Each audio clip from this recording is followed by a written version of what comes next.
good morning, good morning, good morning, good morning to you. Sorry, I'm so sorry. I shouldn't have done that. Anyway, good morning. We had a week off. Were you ready? I didn't even ask Teresa if she was ready. I just started talking. So good morning. And I just want to say that I told Teresa when I got here, I look okay when I leave my house. Yet something happens in my car from, less than a mile down the road to here. My hair does something. I can't. Here again, the call for hair and makeup. So, remember when we talked about ministering? Hair and makeup may be your calling. Who wants to come do my hair on Wednesday mornings? That would be a blessing. So anyway, Jonah. This has nothing to do with Jonah. So Jonah, guys, this is going to be so good. It's a short book, also 4 chapters. It's not going to take me 6 weeks. I don't think. I'm going to knock on wood. I don't think it's going to take 6 weeks because it's a little bit to the point. Jonah is just kind of to the point, and plus we already all know this story, right? Jonah got swallowed by a whale. He was in there for 3 days, and then the whale threw him up on the shores. So we know that part of the story. But there are some really good little nuances and really good truth in there that not only talk about the compassion and the mercy and the goodness of God, but also does a little foreshadowing about Jesus. Yeah, isn't that nuts? So let's dig into Jonah. So Jonah is referred to as one of the minor prophets. There are 12 minor prophets in the Old Testament, and they're called minor because their books are smaller. Not because they weren't important, not because they weren't prolific in their prophesying, but just because that the books that bear their names are shorter. I think Obadiah may be the shortest one. Don't quote me on that, but I seem to remember reading that yesterday. But they range anywhere from, a couple of chapters to 12 chapters. So they're the smaller books. So we know that Jonah was a prophet during the reign of Jeroboam II. Jeroboam I was the first king when Israel split, when they were split into 2 kingdoms. And none of the kings were great. Jeroboam I was not good. He was a little evil, and Jeroboam II followed his suit. He was just as bad. And a lot of this has to do with, yes, they were Israelites. These were Hebrew people. These were Hebrew kings from the Hebrew people. They were in the tribes. They knew all of that. But somewhere down the road, they either got complacent, or they forgot, or they got power hungry, or for whatever reason, they got further and further from the Lord. And so Israel had, both kingdoms actually, had more bad kings than good. And part of that stems from the fact that when the Israelites entered into the Promised Land, God gave them very specific instructions. And you can read through that, Joshua is when they actually step foot in and start that journey, when they cross over the Jordan River. So this time, and I got ahead of myself. They started into the Promised Land full of hope, full of woohoo, excitement, full of God, we can do anything because you are with us. You are going to help us conquer this land. You have brought us to this land. This is what you've promised us, starting back with Abraham. And as time went on, they kind of lost their excitement. Right? I mean, sure, they won some battles. They did that, and some tribes were better than others. Some of the 12 tribes were better than others of actually getting everyone off the land that God promised them. So they got some pieces, and then they were like, well, this is all right. I mean, we can't really get them to move and get them to leave, so we're just going to leave them here. And I say all of that because this is important to know. Right? This is important kind of knowledge to have in the back of your brain as you read the Old Testament, and even as you come into the New Testament, to know the background and the history of what's gone on in the nation of Israel. So Jeroboam, getting back to current, our Jeroboam II was the king. He was a very powerful king. And under him, Israel was able to extend its territory back to the time of King David. So he was really successful in worldly eyes, right? He was able to do and to restore, and it was prosperous. But the problem was, to restore that thing, there was a lot of war, and he was a tyrant. So even though Israel grew and did well, the people were not necessarily loving their king, okay? And he encouraged the worship of other gods. He had no problem with that. That's not good. That's really not good. God does not like that at all. It's one of the commandments, have no other gods before me. And it also, and that kind of weakened the people because they were not unified under one thing. They weren't unified under God themselves, so that they were a little bit over here and a little bit over here. And yeah, I don't mind your God, but here, I'm going to bring my own in here too.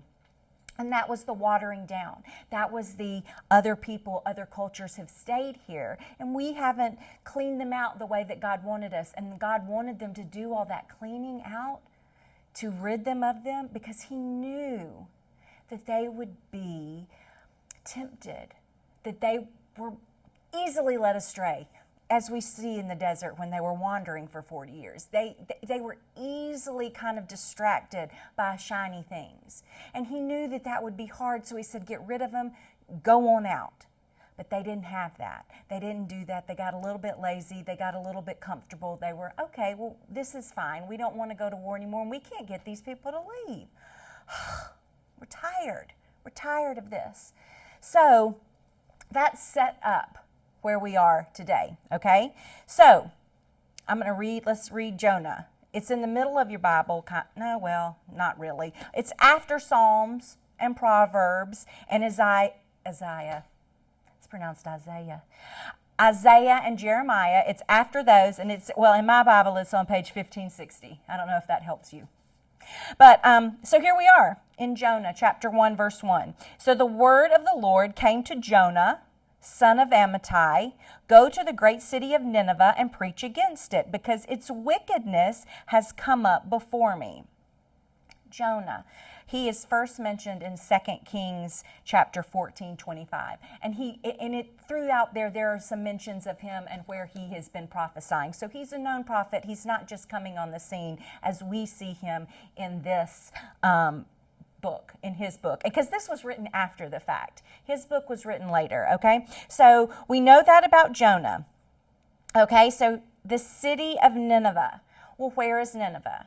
Nineveh was a very powerful city in Assyria. And y'all know that the Assyrians were great enemies of Israel. Great enemies. So Nineveh was this big city, and they were bad. I mean, even God says, their wickedness has come before me. They're naughty. They were a warlike people. They were fierce. And the interesting thing about Nineveh, I have to throw this in. Remember, I just gave y'all a lot of background. Here's some more. This is so interesting to me. I love stuff like this. So Nineveh and the Assyrians are over here. If I'm in Israel on the coast around Tel Aviv, Nineveh's going to be back over here, back by this P. It's going to be back in that direction. Okay? It's over. It is over to the east from where Jonah was. So let's go back to Genesis. Is Nineveh in Genesis? Yes, it is. Genesis chapter 9, in the beginning of Genesis. Oh, this is Noah. Well, how does this do? Noah says that the sons of Noah who came out of the ark were Shem, Ham, and Japheth. Ham was the father of Canaan.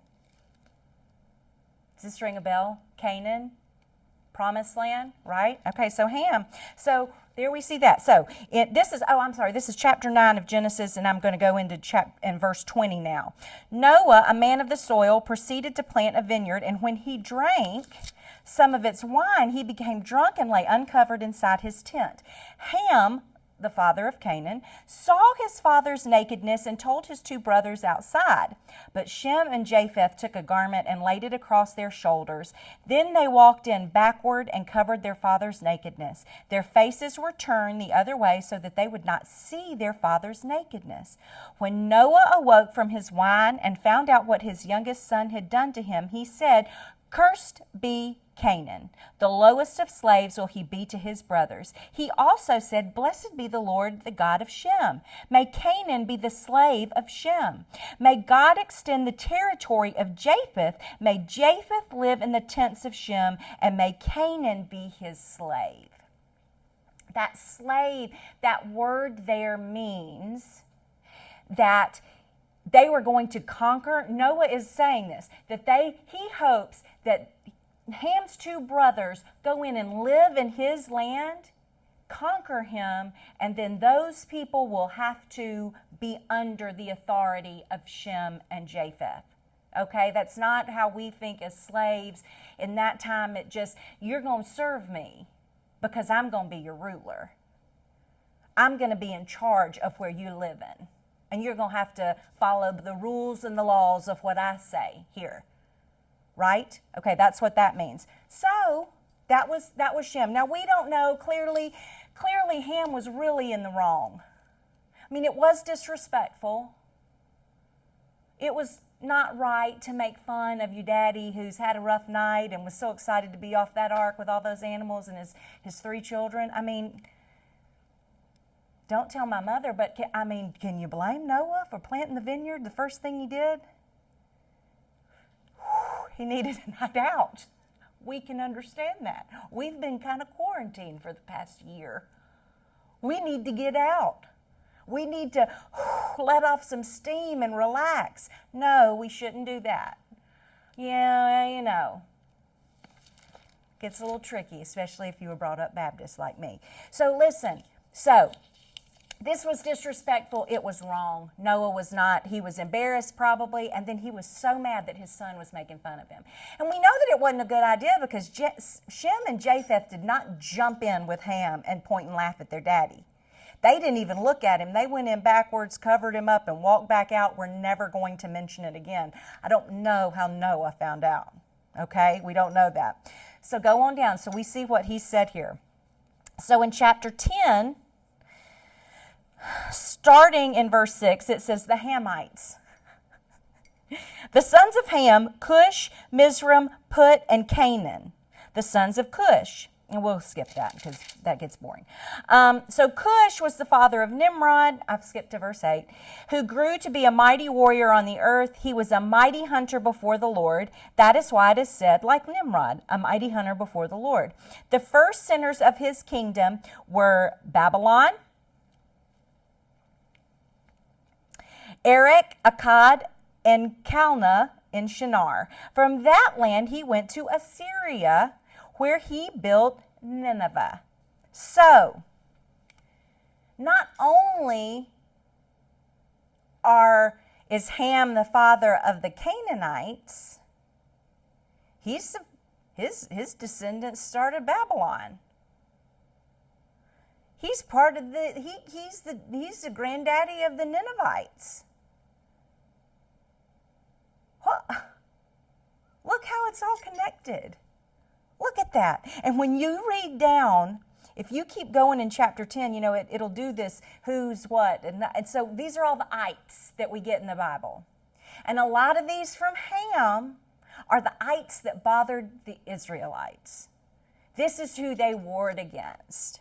And some of them did become the servants of the others.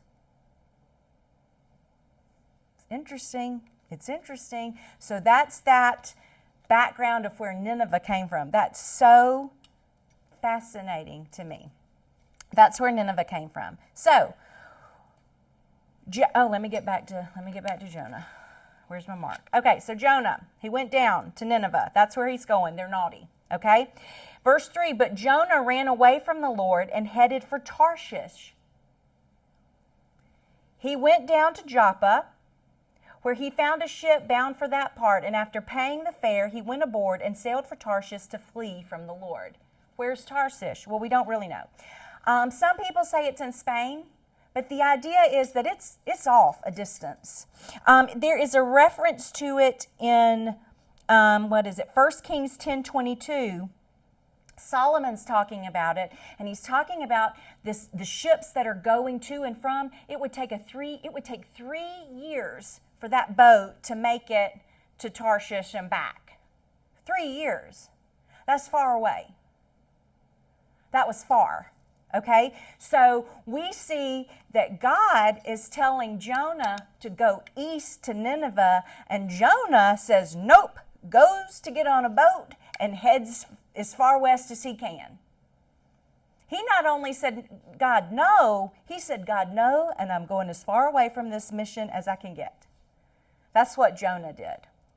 Because, to get to Nineveh from where Jonah is, I don't really think you even need to get on water. Think a camel or whatever. How'd they ride or walk? Donkeys, horses? I don't know if there's horse. But a camel, we know they had donkeys. That would have been the best way to get here, not to get on a boat. Because even if you went and got on a boat, I don't think that this would help you or save any time. Okay? So Jonah said no. In fact, he absolutely turned his back towards where God wanted him to go and went in the exact opposite direction. That's what Jonah's doing, okay? So, here we go. Then, the Lord, so Jonah's on this boat, okay? With the crew, the captain and the crew. It doesn't seem like there's any other passengers, but the captain and crew and Jonah. Then the Lord sent a great wind on the sea, and such a violent storm arose that the ship threatened to break up. All the sailors were afraid, and each cried out to his own God. I read an interesting note about them crying out to their own God. It's probably like, oh, God, help us, like for assistance. Wasn't repentance. It wasn't we've done something wrong. Take this from us. It was God, help us in this. Whatever God they had, Baal, or I can't remember the other one's name. Baal, it's that Baal was the main one of that region. Okay, all the sailors were afraid, called out to their own God, and then they threw the cargo into the sea to lighten the ship. But Jonah had gone below deck, where he lay down and fell into a deep sleep. How does that happen? I can't even get on a pool float without getting nauseated. I'm serious. I have some serious motion sick issues. Jonah is sound asleep. There is a storm that is so bad that seasoned sailors, they make their living on the water, are freaking out. Just convinced that it's going to break the ship to pieces. Yet Jonah is down sleeping.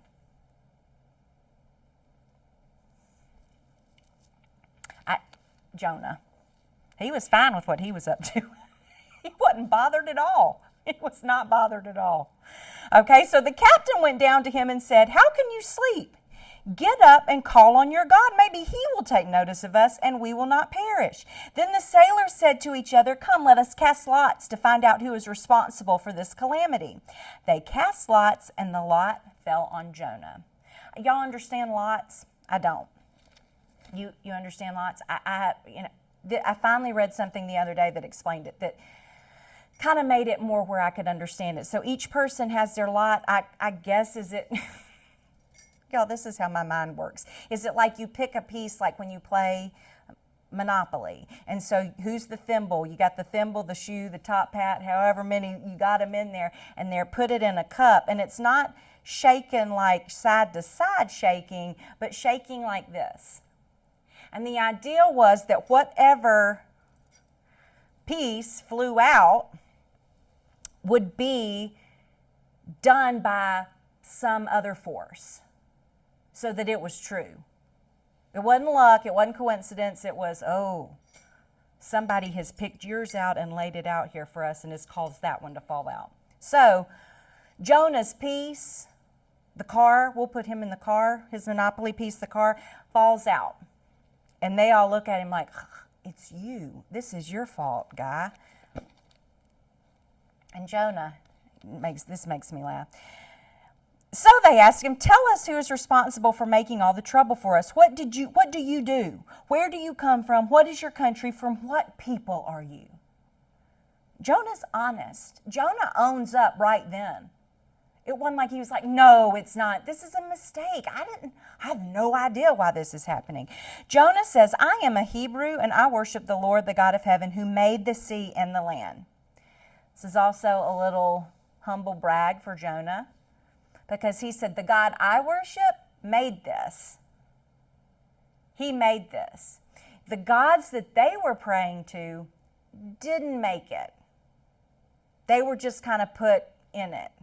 The God of the sea kind of lived in the sea, and he kind of couldn't really control things all the time. And he was fickle. Jonah comes in and said, okay, look, I'm a Hebrew, and my God made all this stuff, so my God's bigger than yours. Here we go, okay? Humble brag there. But this terrified them, and they said, what have you done? They knew he was running away from the Lord because he had already told them so. I mean, he got on the boat saying, hey, guys, I need to rent a boat. I need to go to Tarshish. I'm running away from God. My God has given me a job, and I don't want to do it, so I'm running. And they still got on the boat with him. So the sea was getting rougher and rougher, and they asked him, what should we do to you to make the sea calm down for us? And Jonah says, pick me up and throw me in to the sea, and it will become calm. I know that it is my fault that this great storm has come upon you. It scared the sailors. They were like, we don't want any part of killing you, man. Instead, the men did their best to row back to land, but they could not, for the sea grew even wilder than before. Then they cried to the Lord, "O Lord, please do not let us die for taking this man's life. Do not hold us accountable for killing an innocent man, for you, O Lord, have done as you pleased." Then they took Jonah and threw him overboard, and the raging sea grew calm. At this, the men greatly feared the Lord, and they offered a sacrifice to the Lord and made vows to him. But the Lord provided a great fish to swallow Jonah, and Jonah was inside the fish 3 days and 3 nights. So, another thing, so when the sailors of the time, which these were probably Egyptians or Phoenicians, because those were the seafaring people of the time, okay? And they stayed pretty close to the shore so that they could see it. I mean, they didn't have the big maps and GPS like we do now. So when it says that they were trying to row back, they could see it in the distance. I mean, and how frustrating would that be, knowing if you could just get right there. I can see it. I can see that. If I could just get right there, everything's going to be fine. Just to there. But the seas got worse. This might have a totally different story and meaning, ending, if they were able to row to shore. And Jonah got off the boat and said, well, I won't go to Tarshish. I'm just going to go this way and head to Egypt. God didn't want him to get off that boat that way. God had already prepared and planned. Now, this is where some people will say, Jonah is not even an accurate or true story. Yes, they're historical. So there's two and a half camps on Jonah. That it is what it is. It's historical. Everything happened the way it says. The other camp says, this is a parable. Yeah, Jonah was a real person. He's telling this story, but he's making part of it up to prove a point. So, and the half is the people that believe both kinds of things. There's the historical, the parable, and maybe a little bit of both group. I don't know, guys. This is hard. It's hard to think about because to me, in my whole life, I've thought this story is true just as it is. It's a historical book. It is relating facts. It's telling us something. It's telling us that an actual gigantic fish swam up, swallowed Jonah, and that he was in there for 3 days and 3 nights. Well, yeah, that seems a little far-fetched, doesn't it? And the reason we say a whale is because whales don't chew their food. Well, I don't think they do. I mean, I'm kind of basing this on Finding Nemo. They don't have those sharp pointy teeth. They have those bristles that kind of filters it as they go in so that they get the little krill and all the other little fish that they like to eat. So, but it makes sense that if something was going to swallow Jonah and just kind of carry him around in it, it would make sense that it would have to be something whale-like that didn't have big teeth and wouldn't chew Jonah and thus kill him. See, these details to me are the important part. But I know lots of smart people that will argue with me up and down. And I mean, I can't prove it one way or the other. I wasn't there. And we don't have any archaeological facts that will prove that Jonah was swallowed by a whale, okay? We can't actually prove that for real. But I believe in a miracle-working God. And I think that if he could part the Red Sea so that the Israelites could walk through it with walls of water on either side, all 1 million of them, it wasn't just like a group of 10 or 20, all 1 million, that sea was parted for a while. If he can do that, surely he can make a fish that could swallow Jonah, right? Seems feasible if you look at God that kind of way. This isn't something we go to the mat for and dislike our friends over. I'm just saying. But Jesus refers to Jonah when he's talking. So it's in Matthew. Let me see. Matthew, I like Luke better because Luke gets to the point.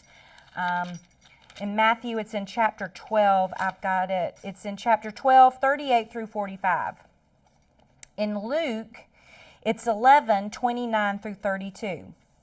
No, that doesn't seem right. 39. I wrote the wrong number down. So in Jonah, y'all, I am crazy. It's in Luke. I'm in Matthew right now. So Luke, let me get to Luke. And it probably is 29 through 32 since I was in the wrong book. Oh. What do y'all think it's like to live with me? My poor children say, Mom, that's not what you just said. Yes, it is. So anyway, here we are. Still not there. Goodness gracious. So 11, 29. It is 29 to 32. As the crowds increased, Jesus said, "This is a wicked generation. It asks for a miraculous sign, but none will be given it except the sign of Jonah. For as Jonah was a sign to the Ninevites, so also will the Son of Man be to this generation. The queen of the south will rise at the judgment with the men of this generation and condemn them, for she came from the ends of the earth to listen to Solomon's wisdom, and now one greater than Solomon is here. The men of Nineveh will stand up at the judgment with this generation and condemn it, for they repented at the preaching of Jonah, and now one greater than Jonah is here." So God refers to Jonah in his travels to Nineveh. He says it, hey, look what Jonah went. Now that doesn't necessarily mean that Jesus believed in the whale. It doesn't say, remember that story y'all know about Jonah and the whale? It doesn't say that. But Jesus references that. Because Jonah is being sent to the Ninevites for them to repent. He's calling them to repent. He sees them. Even though they were these ites that lived over there, that didn't follow the rules, that had their own gods, God is still in his mercy and compassion looking down and saying, somebody needs to see. They need to be given the opportunity to know me and to know what I bring to the table. Jonah, please go. Please be that for them. Can you please go give them that message? That I love them and that I will be with them and that I will go with them. This is what I want you to do, Jonah. You know God. Go tell them about me. Go tell them.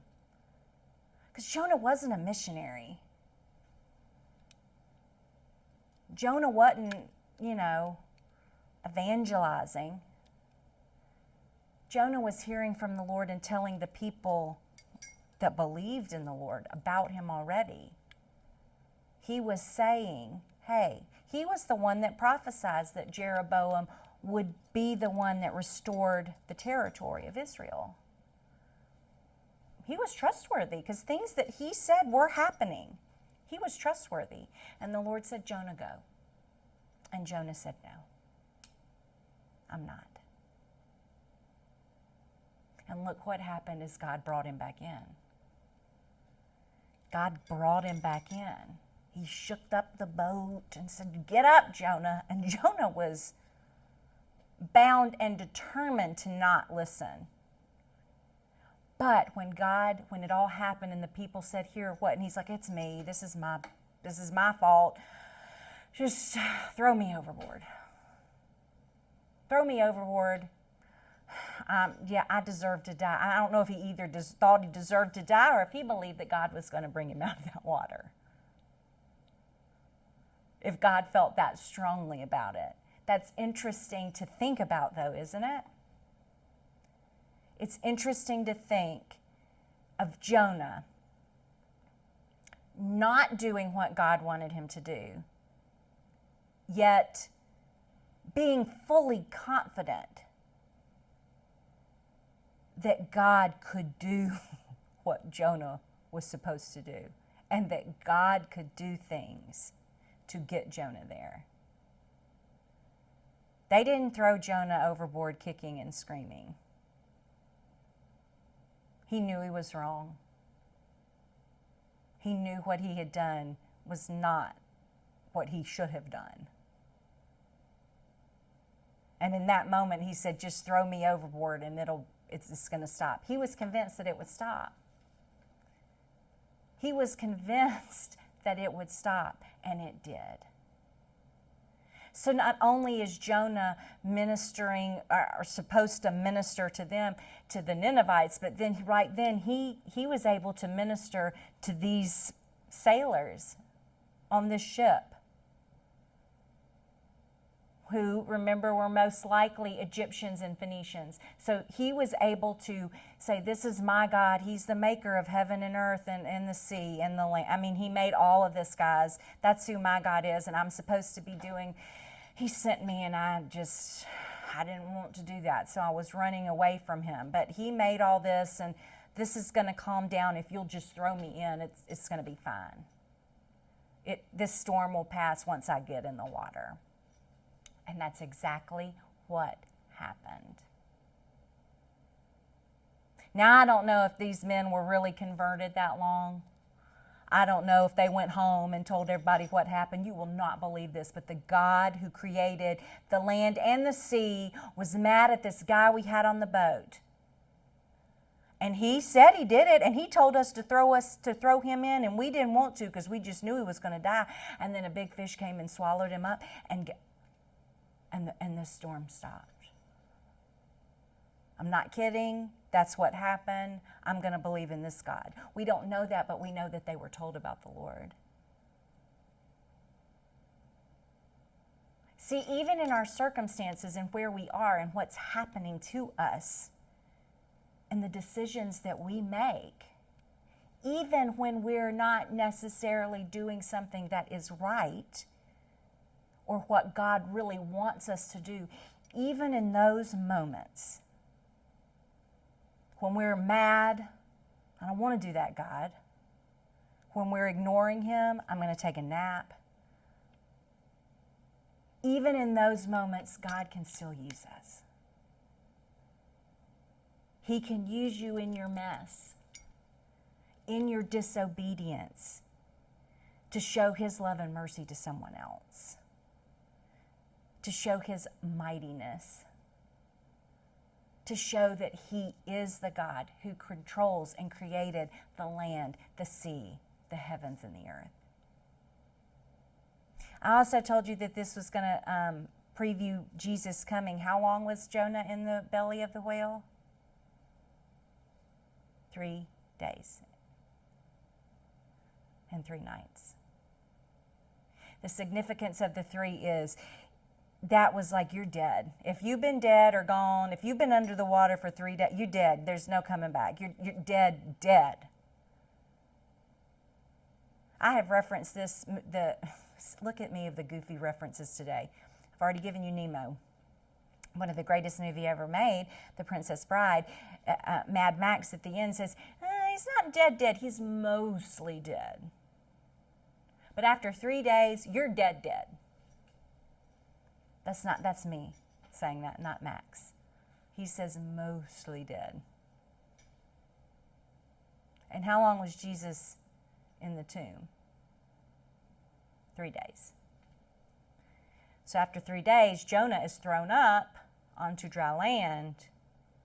After 3 days, Jesus rises, rolls the stone away, and leaves. So there's a little bit. There's the first chapter of Jonah. Look, we made it through a whole chapter in one time. So next week, we're going to see Jonah in chapter 2 saying, I called out and you helped me. Right? I'll see you next week.